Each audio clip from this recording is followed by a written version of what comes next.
Ты вообще взяла деньги, чтобы купить кошелек?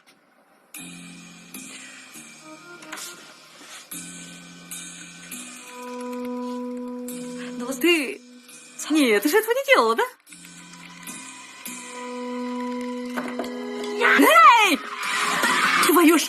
Эй! Что? А ну иди сюда! Иди сюда! Успокойся, Инкан. Пожалуйста, Инкан, успокойся. Пожалуйста, Инкан. Успокойся, да чтоб тебя! Успокойся! Да как ты могла? Ты просто нечто! Эй, я твоя сестра! Ты идиотка! Успокойся! Верни мне мои деньги! Черт возьми! Просто успокойся!